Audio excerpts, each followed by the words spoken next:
Joining us right now on set before he heads to the UN later today is United States Energy Secretary Chris Wright, and we're thrilled to have him at the table. Good morning to you.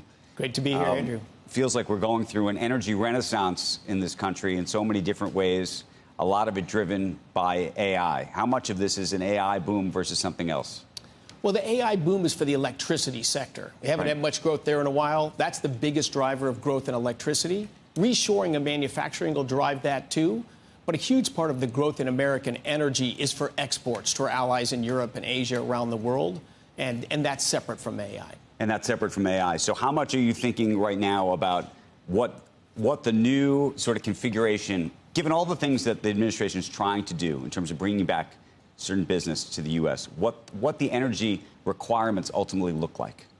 I guess in simple numbers, we think we need to add 100 gigawatts of new firm capacity in the next 5 years. Right. And when President Trump arrived in office, the plans and in queues was to close 100 gigawatts, mostly of coal, a little bit of natural gas, and only add 22 gigawatts of firm capacity, so a net reduction of about 80 gigawatts. So instead of minus 80, we got to go to plus 100. The president poured a lot of cold water on Climate Week yesterday, Mr. Secretary. I'm sorry to break that news to you. I think he called it a green news scam, but really piled on what he obviously thinks is not as pressing an issue as we've been led to believe. I guess I'm leading to a report that you commissioned, and Steve Koonin, who was Obama's guy in science, has written about it, that the public perception of climate change and actual climate science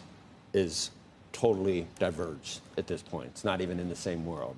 It's amazing how wide that divergence is. I've been involved studying, engaging in the climate dialogue for over 20 years. Early on in my career, shale gas pioneer, right? Biggest driver of reduced greenhouse gas emissions.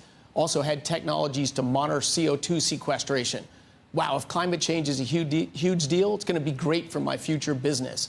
But the more you dive into it, it's a very real physical phenomenon, but not remotely close to one of the world's biggest problems today. It's been used by politicians and activists to claim it is, call it a crisis, but that's simply divorced from the reality of the data. I mean, some of the findings, it was in this piece in the Journal, the op-ed piece from Obama's guy, Steve Koonin.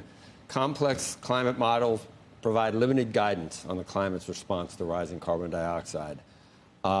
Data aggregated over the continental U.S. show no significant long-term trend in the most extreme weather events.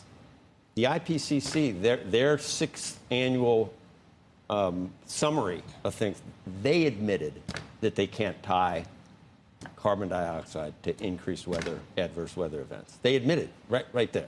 Exactly. It's always been in the data that there's not been a pattern. The only extreme weather event with a little bit of a trend is tornadoes, and they're going down. Heat waves, of course, are going up a little bit because the world is becoming a little bit warmer. But yeah, this whole use of scaring children and claiming urgent action. People don't want to have kids because they don't want to bring kids. And they definitely don't want to take Tylenol when they're pregnant. That's what I was going to get you to, that if you look at some of the things that come out of RFK's HHS in terms of science, that, I would say, undercuts some of the Trump administration. They'll say that your science in terms of global warming or climate hysteria, they will say that it's two sides of the same coin, that it's not science-based. Yeah, on the energy and climate side, I can guarantee you it is science-based. Look, I'm a tech nerd, science guy my entire life. And we commissioned that report, and I've been out talking about climate change based on data and facts. Just like everything in life, it's about trade-offs. Well, that's what I was going to ask you about. Let's just talk about the trade-offs. I think that's the... by the way, I agree with you. It's a trade-off story. And the question is, we need a certain amount of energy to be able to grow our economy and do all the things we need to do.